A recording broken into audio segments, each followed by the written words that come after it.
Assalamualaikum warahmatullahi wabarakatuh. Perkenalkan nama saya Restu Salinda Putra dengan NIM 108072530023. Pada kesempatan kali ini saya akan menjelaskan materi saya yang berjudul Manusia dalam Perspektif Islam. Pendahuluan.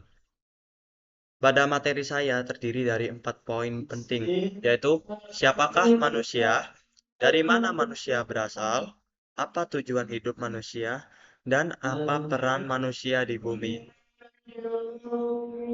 Yang pertama, asal-usul penciptaan manusia.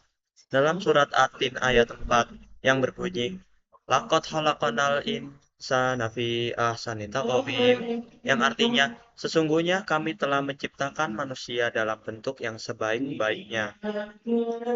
Dalam ayat tersebut dijelaskan bahwa manusia diciptakan dalam bentuk yang sebaik-baiknya dari fisik, akal, ruh, dan lain sebagainya.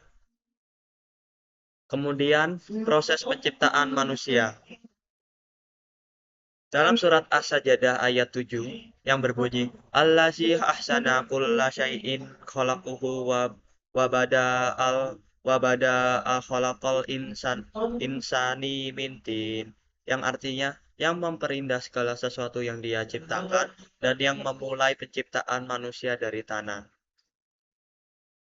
Manusia diciptakan dari tanah dan diberi ruh oleh Allah sehingga menjadikan manusia sebagai makhluk yang istimewa, berbeda dengan makhluk lainnya. Kemudian, manusia sebagai khalifah. Dalam surat Al-Baqarah ayat 30 yang berbunyi, Wa isqala rabbuka lil malaikati inni ja'ilun fil ardi khalifah, yang artinya, dan ingatlah ketika Tuhanmu berfirman kepada malaikat, Aku hendak menjadikan khalifah di bumi. Dalam ayat tersebut dijelaskan bahwa manusia diberi tugas oleh Allah sebagai khalifah fil ard, yang artinya pemimpin di muka bumi. Karena manusia memimpin dan mengolah segala sesuatu yang ada di bumi. Kemudian tanggung jawab khalifah. Tanggung jawab khalifah dibagi menjadi 3 poin utama, yaitu menjaga dan memakmurkan bumi, seperti merawat lingkungan, mengolah sumber daya bijaksana. Yang kedua, menjalankan syariat Allah, seperti taat perintah Allah, menjauhi larangannya. Dan yang ketiga, menyebarkan kebaikan, seperti rahmat bagi semesta dan membawa kebaikan. Kemudian hadis tentang manfaat. Dalam hadis riwayat Muslim yang berbunyi, khairun nasi anfa'uhum linnas, yang artinya sebaik-baik manusia adalah yang paling bermanfaat bagi manusia lainnya. Dari hadis riwayat tersebut menjelaskan bahwa manusia diukur dari seberapa besar manfaat yang dia berikan kepada sesama dan lingkungannya. Kemudian tujuan penciptaan manusia. Dalam surat dalam surat Ad-Dariyat ayat 56 menjelaskan bahwa yang berbunyi wa ma khalaqul jinna wal insa illa liya'budun, yang artinya dan aku tidak menciptakan jin dan manusia melainkan agar mereka beribadah kepadaku. Dari surat tersebut dijelaskan bahwa manusia diciptakan untuk beribadah kepadanya, yaitu Allah. Kemudian konsep ibadah dalam Islam.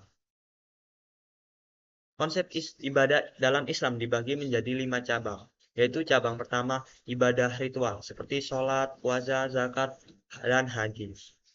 Kemudian cabang kedua menuntut ilmu, cabang ketiga bekerja dengan amanah, cabang keempat berbakti kepada orang tua, dan yang kelima cabang kelima berbuat baik kepada sesama.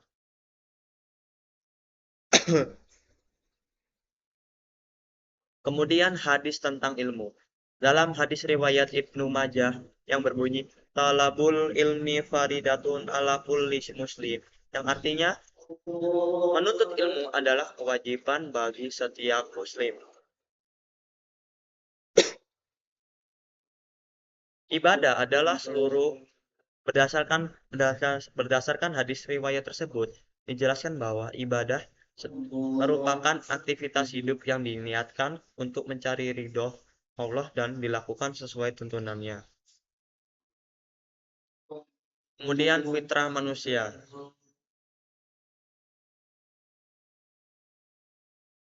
Dalam hadis riwayat Bukhari dan Muslim yang berbunyi kullu